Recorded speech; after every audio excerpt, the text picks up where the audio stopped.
propósito de Deus em meio ao caos. Porque eu bem sei os planos que estou projetando para vós, diz o Senhor. Planos de paz, e não de mal, para vos dar um futuro e uma esperança. Jeremias 29, verso 11. Esse verso é um dos mais citados da Bíblia, mas poucos entendem o contexto em que foi escrito. Veja, não era um discurso motivacional. Para pessoas em situações confortáveis, era uma mensagem de Deus, para um povo que havia perdido tudo: sua terra, sua liberdade, sua identidade. Os israelitas estavam no exílio, longe de casa, sem perspectiva humana de restauração, e no meio desse caos Deus declara: eu tenho um plano. Vocês precisam ter fé no que digo. Não duvidem da minha palavra, eu sou Deus. Nunca minto. O exílio fora determinada, tudo parecia acabado. Os planos do Senhor são eternos, tudo ao seu tempo. A Babilônia não era um lugar de refúgio, mas de opressão. Nabucodonosor havia destruído Jerusalém, queimado o templo, e levado cativos os líderes artesãos e jovens promissores de Israel. 2 Reis 25, verso 8 a 12 diz: o povo de Deus estava em terra estranha.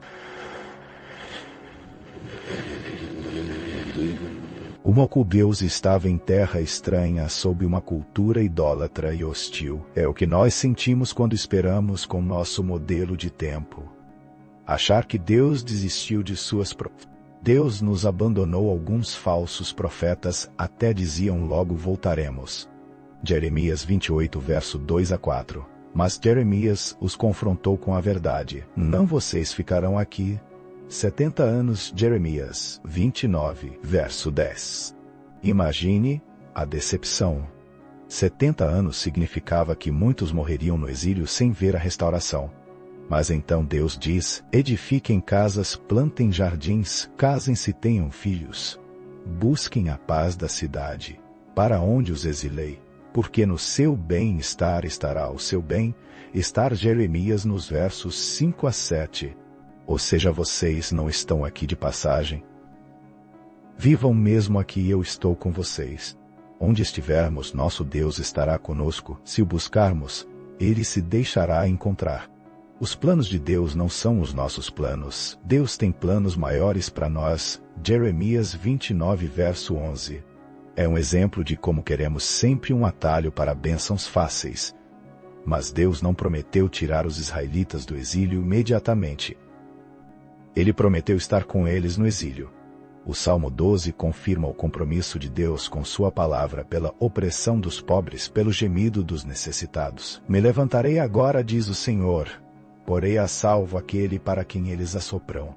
As palavras do Senhor são palavras puras como prata refinada em fornalha de barro purificada. 7 vezes tu os guardarás, Senhor.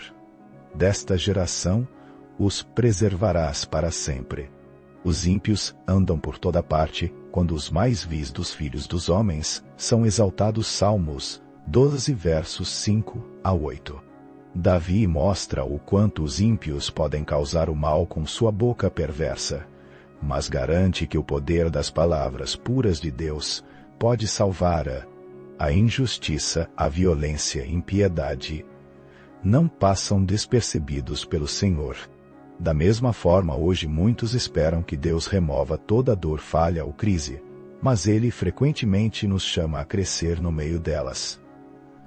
Paulo entendeu isso quando escreveu: aprendi a viver contente em toda e qualquer situação. Filipenses 4, verso 11.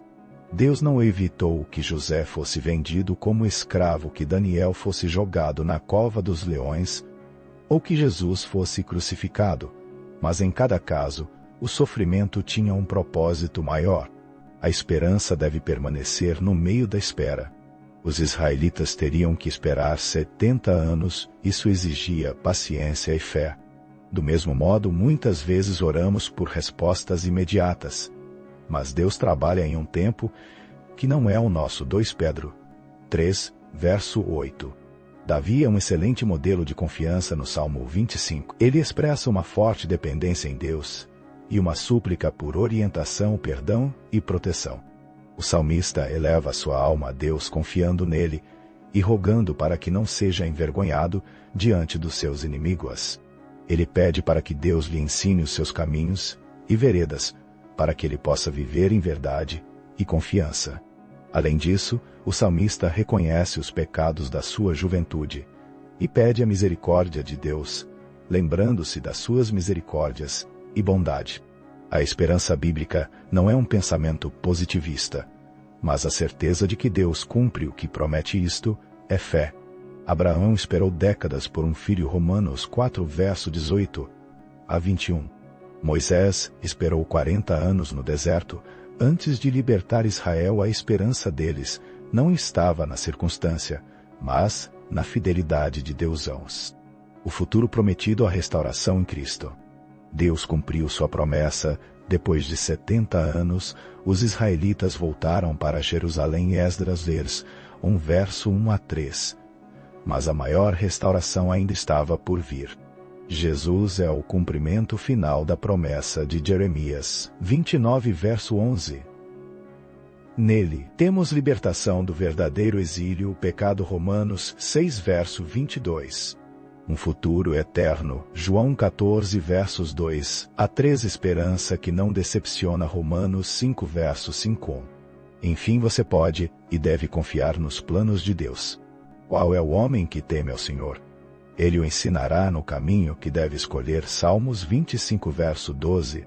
Davi estava precisando de orientação e força para manter a esperança e seguir o plano de Deus. O que ele fez? Clamou. Na sua angústia, clame. Em situações difíceis, busque por esperança, confiar e esperar. É a ordem do Altíssimo. O desespero nos tira a força e nos derruba neste momento crucial. Só Deus, por sua infinita misericórdia. Só Ele é nosso socorro. Só Ele pode fazer. Só Ele fará.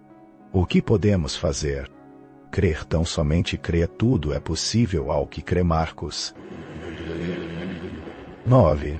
Se você está em um exílio, uma crise, uma perda, um tempo de espera, lembre-se: Deus não se esqueceu de você. Seus planos são maiores do que sua dor atual. Não se agarre a clichês vazios, mas a certeza de que aquele que começou a boa obra em você há de completá-la. Filipenses 1, verso 6. O exílio dos israelitas tinha prazo de validade, o seu também. Deus não prometeu um caminho fácil, mas um futuro certo, e no meio da jornada, Ele está contigo. Eis que estou convosco todos os dias, até a consumação dos séculos. Mateus 28, verso 20. Agradeço sua inscrição curta e compartilhe e envie para seus grupos. Deus abençoe.